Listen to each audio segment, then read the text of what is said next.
그리스도인의 시선으로 책 읽는 시간. 오늘은 지난 시간에 이어 소설 어린 왕자를 함께 읽어보려고 하는데요. 소설에 숨어있는 다양한 상징 중에서 장미꽃에 대한 이야기를 함께 나눠보겠습니다. 어린 왕자가 살던 별의 이름은 소행성 B612. 소행성 B612는 의자를 조금만 옮겨 앉으면 언제든지 석양을 볼 수 있는 아주 작은 별이었습니다. 어린 왕자는 그곳에서 홀로 살아가고 있었죠. 그러던 어느 날 어린 왕자에게도 드디어 특별한 존재가 생깁니다. 어디선가 씨앗 하나가 날아와 싹을 틔우고 꽃을 피운 건데요. 어린 왕자는 아침해와 함께 태어난 꽃을 사랑하게 됩니다. 꽃은 허영심이 많고 겸손하진 않지만 어린 왕자의 마음을 설레게 만들었거든요. 하지만 꽃을 사랑하는 일은 생각처럼 쉽지 않았습니다. 어떨 땐 꽃의 요구가 성가시다고 느껴지기도 했으니까요. 사랑은 나를 충만하게 만들지만 때로는 나를 성가시게 만들기도 한다는 것을 미처 깨닫지 못했던 어린 왕자는 결국 별을 떠나기로 결심합니다.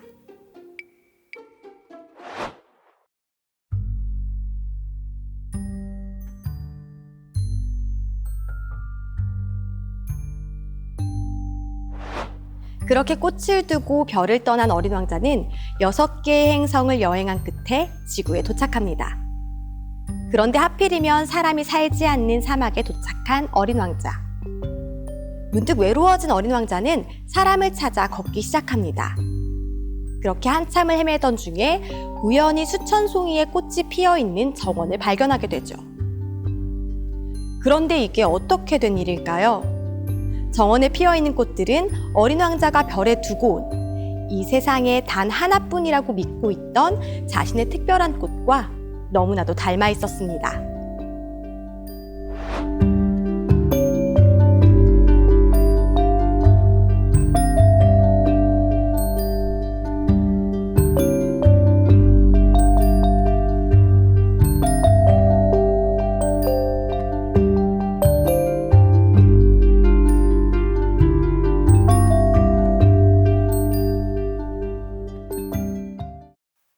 어린 왕자는 소리내어 울기 시작합니다. 세상에 하나밖에 없는 꽃을 가지고 있다고 생각했는데 사실은 그 꽃이 평범한 장미꽃 중 하나였다는 것을 알게 되었거든요. 하지만 무엇보다 어린 왕자를 슬프게 한 것은 겨우 무릎 높이의 화산 3개와 이제는 평범해진 꽃이 살고 있는 작은 별을 가진 사람은 결코 위대한 왕자가 될 수 없다는 사실이었습니다.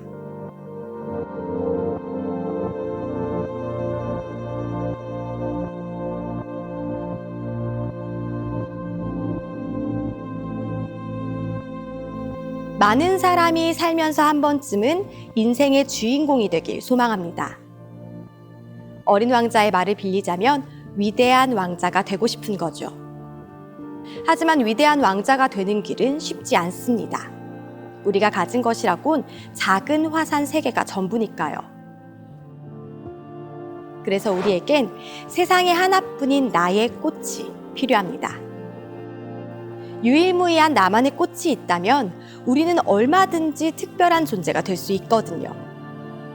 하지만 불행하게도 이러한 우월감과 만족감은 유통기한이 그리 길지 않습니다. 어린 왕자가 정원에서 수천 송이의 장미꽃을 만난 것처럼 나를 특별하게 만들어줬던 유일함은 너무나도 쉽게 사라져버리기 때문입니다. 사실 우리는 모두 어렴풋이 느끼고 있습니다. 지구에는 언제든지 나를 초라하게 만들 수 있는 비교라는 정원이 일상 곳곳에 숨어 있다는 것을요. 어린 왕자가 우연히 정원을 발견했던 것처럼 우리는 예상치 못한 순간 정원에 들어섭니다. 그리고 수천 송이의 장미꽃을 바라보며 상실감의 늪에 빠지곤 하죠. 자꾸만 작아지는 나의 존재를 도저히 견뎌낼 수 없는 순간이 다가오는 겁니다. 그리고 바로 그 순간, 기다렸다는 듯이 불행이 우리를 찾아옵니다.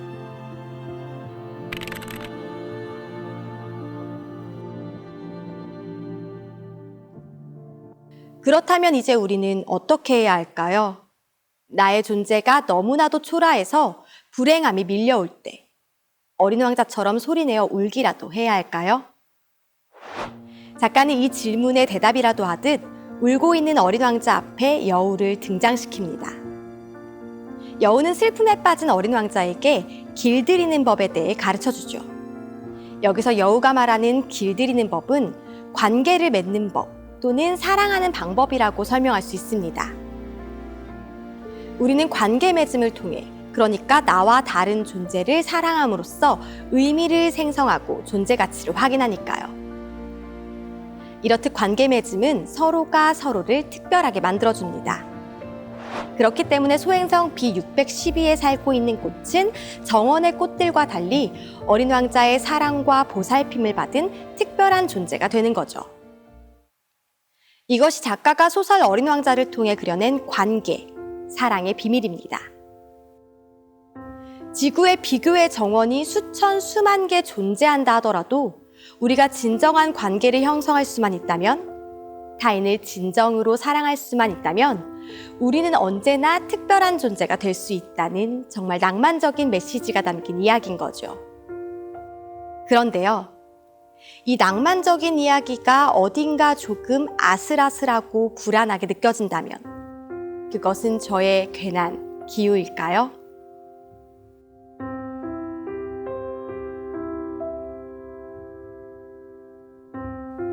서두에 말씀드린 것처럼 사랑, 즉 관계는 나를 충만하게 만들기도 하지만 때로는 성가시게 만들기도 합니다.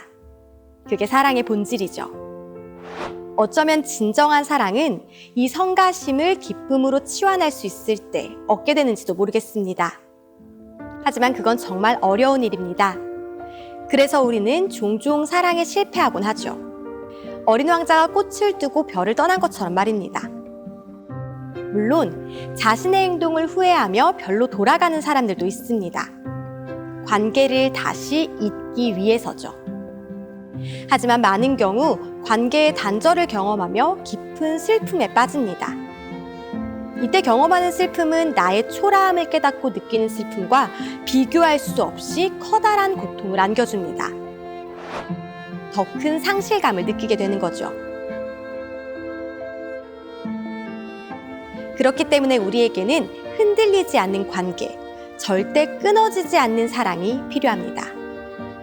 만약 어떠한 상황에서도 변하지 않는 사랑으로 우리를 바라봐주는 존재가 있다면 그와의 관계 맺음을 통해 우리는 특별한 존재로 거듭날 수 있을 테니까요. 그리스도인은 이러한 온전한 관계 맺음, 순전한 사랑을 소망하는 사람들입니다. 그리고 동시에 온전한 관계 맺음의 증거를 가진 사람들이죠.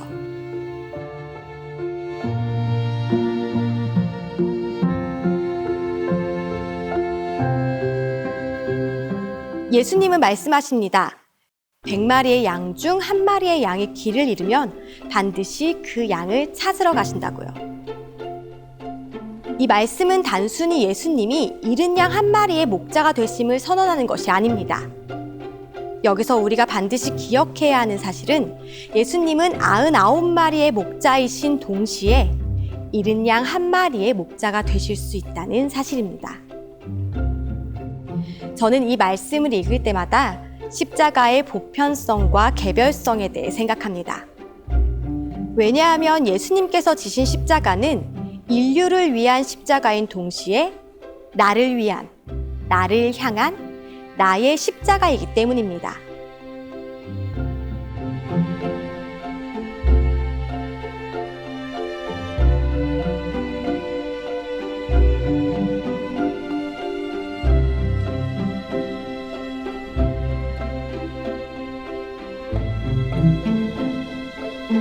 지구에 온 지 1년이 되던 날, 마침내 어린 왕자는 떠날 준비를 합니다. 꽃을 만나러 가기로 결정했기 때문인데요.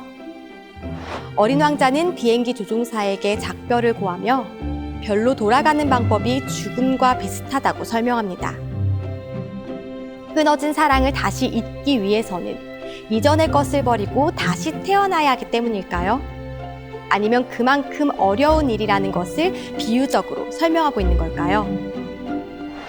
그렇다면 자기 별로 돌아간 어린 왕자는 소중한 꽃과 아름답게 재회하고 다시 사랑을 시작할 수 있을까요? 엘리. 하나님을 뜻하는 엘이란 표현에 1인칭 전미 대명사 이가 결합한 말로 나의 하나님이란 뜻입니다. 나의 하나님. 나와 하나님의 관계 맺음을 선언하는 표현이죠. 그리스도인으로서 이 땅을 살아가면서 하나님을 감히 나의 하나님이라고 부를 수 있다는 사실만큼 큰 축복이 또 있을까요?